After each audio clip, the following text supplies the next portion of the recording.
Welcome. This is Senor MA. Today we are going to talk about direct object pronouns. I'm going to be focusing on this a lot this month of December because they're tough because they change the order of the sentence. So we have been digging deeper into them, and now we're going to hopefully have a brief review in order to help students. So let's talk about what are direct objects in English or in Spanish for that matter. So take a look at the sentence. The boy throws the ball to me. Our subject is the boy. All right, and the subject does the action. It is a noun or a pronoun. Next is our verb, and the verb is the action. Please note one thing that might be tricky in Spanish is that we can drop pronouns, and because we are so easily able to identify who does the action by how a verb is conjugated. So when we see here in this case tiramos, throws, we know it can only be we throw, or in this case tira, he throws. All right, that is our action. Next, the ball is going to be our direct object, and our direct object is who or what is the action done with. And then finally, we have the indirect object. So, who or what receives the action. In both of these cases, we have separate pronouns for objects in English than we do in the subjects, and likewise in Spanish. So here are the direct object pronouns in Spanish. They are me for me, te for you. Please note how similar it is to the word for two. All right, next, nos is us, and it looks like a very short form of nosotros. Next, him, her, or it, or you formal is going to be lo or la. One thing that I think is confusing students, there is not a direct translation. What we need to determine is, number one, what we're talking about in Spanish. For example, la casa. When we need to take it into a direct object pronoun, we're going to make it la. When we have something el hombre, we're going to make it lo. And the same thing for them or you all, meaning ustedes, is going to be las and los. So in Spanish, let's take a look at this sentence. This is the one that we're going to modify to have direct object pronouns. Yo cocino los huevos. I cook the eggs. Please note I'm using the same color coding for the example that I showed on the previous page. So I being the subject, cocino being the verb, and los huevos.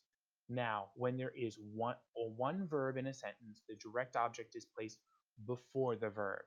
This is what is challenging students. So number one, yo los cocino, meaning I cook them.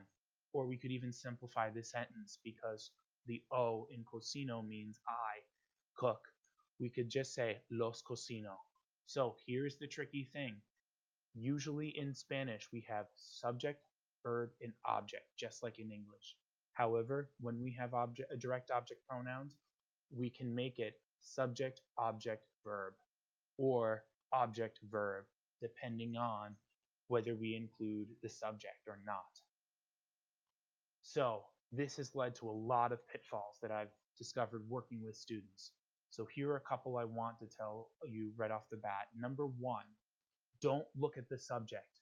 We need the subject to conjugate the verb, but we do not need it to change the direct object. So look towards the end of the sentence to determine what needs to be changed. Next, la, los, and las are both direct object pronouns.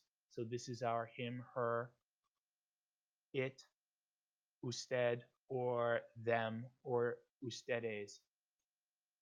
And they can be articles. So the when it's feminine and singular, los when it is masculine and plural, and las when it is masculine, and plural all mean the.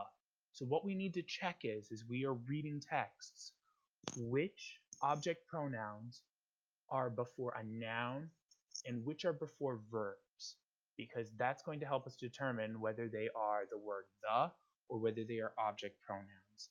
And finally, use context clues. So take a look at this example.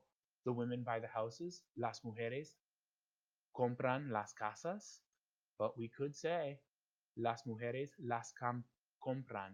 The women buy them. So there is where we lie our first problem. So part of this, students had to do a little bit of detective work in one of the activities to hopefully bring greater awareness to what's happening in a sentence. So we were reading about a cat that goes to different people's houses and steals things. So Dusty visits his neighbors' houses a lot, but not to visit them to see his neighbors. Um, Note that this is all the same sentence at the bottom in English. Dusty visita las casas de sus vecinos mucho, pero no las visita para ver sus vecinos. So we see a direct object pronoun in the second part of the sentence, so on the second line. And that is las. So what students did first was they circled it. And then I said, all right, so if it's las, it means it's plural and feminine. So then I asked them, what is plural and feminine in the first part of the sentence? So, Dusty visita las casas de sus vecinos. I think a lot of students were still seeing the word las casas and thinking that it didn't mean the houses, but was actually a separate verb. It's not, it's the houses. So, when we simplified las casas and de sus vecinos, removing the part about his neighbors, that's where we simplified the houses to las visitas. So this is also something important, a life lesson I learned in writing academic papers. One thing that you will see students do, especially when they're doing marathon writing sessions, you will see isolated this. So this is when a sentence or a clause begins with this. So take this example. This shows that the French Revolution played an important part in the establishment of democracies or constitutional monarchies. But what is this? So often you'll have a professor, a proofreader read through and say, what is this? And the student will shut down because it is so hard to find and identify what was I talking about. So this fact, this evidence, this link suggests, this conclusion, all of these are much better ways for students to begin a sentence, and it makes your reading so much more clearer. Here is the second part, and this is what we will be going over in this part of the week, when there are two connected verbs in a sentence. So I'm going to start off with the 8th grade, showing them on Monday all of the helping verbs. And there's many more that we can use.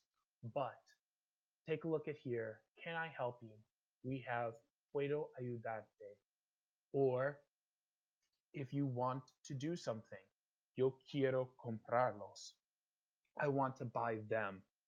So when we have two connected verbs, the second verb is unconjugated, meaning it's left in the infinitive.